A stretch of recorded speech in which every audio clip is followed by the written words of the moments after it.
حضرت صلی اللہ علیہ وآلہ وسلم پر وحی کا ابتدائی دور اچھے سچے پاکیزہ خوابوں سے شروع ہوا۔ آپ خواب میں جو کچھ دیکھتے وہ صبح کی روشنی کی طرح صحیح اور سچا ثابت ہوتا۔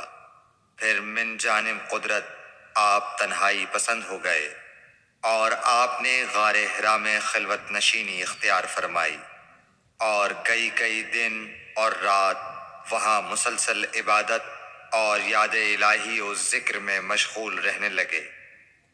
جب تک گھر آنے کو دل نہ چاہتا توشہ ہمراہ لیے ہوئے وہاں رہتے۔ توشہ ختم ہونے پر ہی اہلیہ محترمہ حضرت خدیجہ رضی اللہ تعالی عنہا کے پاس تشریف لاتے اور کچھ توشہ ہمراہ لے کر پھر وہاں جا کر خلوت گزین ہو جاتے۔ یہی طریقہ جاری رہا یہاں تک کہ آپ پر حق منکشف ہو گیا اور آپ غار حرا ہی میں قیام پذیر تھے کہ اچانک حضرت جبرائیل علیہ السلام آپ کے پاس حاضر ہوئے اور کہنے لگے کہ اے محمد پڑھو۔ آپ فرماتے ہیں کہ میں نے کہا کہ میں پڑھنا نہیں جانتا۔ آپ صلی اللہ علیہ وسلم فرماتے ہیں کہ فرشتے نے مجھے پکڑ کر اتنے زور سے بھینچا کہ میری طاقت جواب دے گئی۔ پھر مجھے چھوڑ کر کہا پڑھو۔ میں نے پھر وہی جواب دیا کہ میں پڑھا ہوا نہیں ہوں۔ اس فرشتے نے مجھ کو نہایت ہی زور سے بھینچا کہ مجھ کو سخت تکلیف محسوس ہوئی۔ پھر اس نے کہا کہ پڑھ۔ میں نے کہا میں پڑھا ہوا نہیں ہوں۔ فرشتے نے تیسری بار مجھ کو پکڑا اور تیسری مرتبہ پھر مجھ کو بھینچا۔ پھر مجھے چھوڑ دیا اور کہنے لگا کہ پڑھو اپنے رب کے نام کی مدد سے جس نے پیدا کیا اور انسان کو خون کی پھٹکی سے بنایا۔ پڑھو اور آپ کا رب بہت ہی مہربانیاں کرنے والا ہے۔ بس یہی آیتیں آپ حضرت جبرائیل علیہ السلام سے سن کر اس حال میں غار حرا سے واپس ہوئے کہ آپ کا دل اس انوکھے واقعے سے کانپ رہا تھا۔ آپ حضرت خدیجہ کے ہاں تشریف لائے اور فرمایا کہ مجھے کمبل اوڑھا دو، مجھے کمبل اوڑھا دو۔ لوگوں نے آپ کو کمبل اوڑھا دیا۔ جب آپ کا ڈر جاتا رہا تو آپ نے اپنی زوجہ محترمہ حضرت خدیجہ رضی اللہ تعالی عنہا کو تفصیل کے ساتھ یہ واقعہ سنایا اور فرمانے لگے کہ مجھ کو اب اپنی جان کا خوف ہو گیا ہے۔ آپ کی اہلیہ محترمہ حضرت خدیجہ رضی اللہ تعالی عنہا نے آپ کی ڈھارس بندھائی اور کہا کہ آپ کا خیال صحیح نہیں ہے۔ اللہ کی قسم آپ کو اللہ کبھی رسوا نہیں کرے گا۔ آپ تو اخلاق فاضلہ کے مالک ہیں۔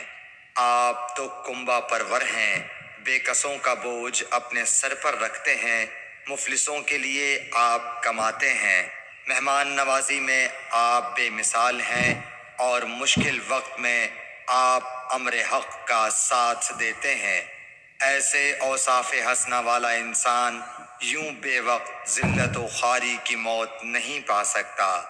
پھر مزید تسلی کے لیے حضرت خدیجہ رضی اللہ تعالی عنہا آپ کو ورقہ بن نوفل کے پاس لے گئیں جو ان کے چچا زاد بھائی تھے اور زمانہ جاہلیت میں نصرانی مذہب اختیار کر چکے تھے اور عبرانی زبان کے کاتب تھے۔ چنانچہ انجیل کو بھی حسب منشائے خداوندی عبرانی زبان میں لکھا کرتے تھے۔ انجیل سریانی زبان میں نازل ہوئی تھی، پھر اس کا ترجمہ عبرانی زبان میں ہوا۔ ورقہ اسی کو لکھتے تھے۔ وہ بہت بوڑھے ہو گئے تھے، یہاں تک کہ ان کی بینائی بھی رخصت ہو چکی تھی۔ حضرت خدیجہ رضی اللہ تعالی عنہا نے ان کے سامنے آپ کے حالات بیان کیے اور کہا کہ اے چچا زاد بھائی، اپنے بھتیجے محمد صلی اللہ علیہ وسلم کی زبانی ذرا ان کی کیفیت سن لیجئے۔ وہ بولے کہ بھتیجے آپ نے جو کچھ دیکھا ہے اس کی تفصیل سناؤ۔ چنانچہ آپ صلی اللہ علیہ وآلہ وسلم نے از اول تا آخر پورا واقعہ سنایا، جسے سن کر ورقہ بے اختیار ہو کر بول اٹھے کہ یہ تو وہی ناموس معزز رازدان فرشتہ ہے جسے اللہ نے حضرت موسیٰ علیہ السلام پر وحی دے کر بھیجا تھا۔ کاش میں آپ کے اس عہد نبوت کے شروع ہونے پر جواں عمر ہوتا، کاش میں اس وقت تک زندہ رہتا جب کہ آپ کی قوم آپ کو اس شہر سے نکال دے گی۔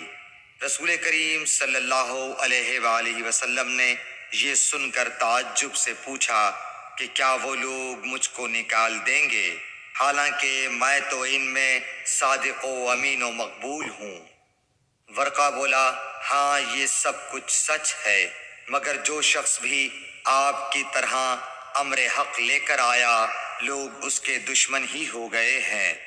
اگر مجھے آپ کی نبوت کا وہ زمانہ مل جائے تو میں آپ کی پوری مدد کروں گا، مگر ورقہ کچھ دنوں کے بعد انتقال کر گئے، پھر کچھ عرصے تک وحی کی آمد موقوف رہی۔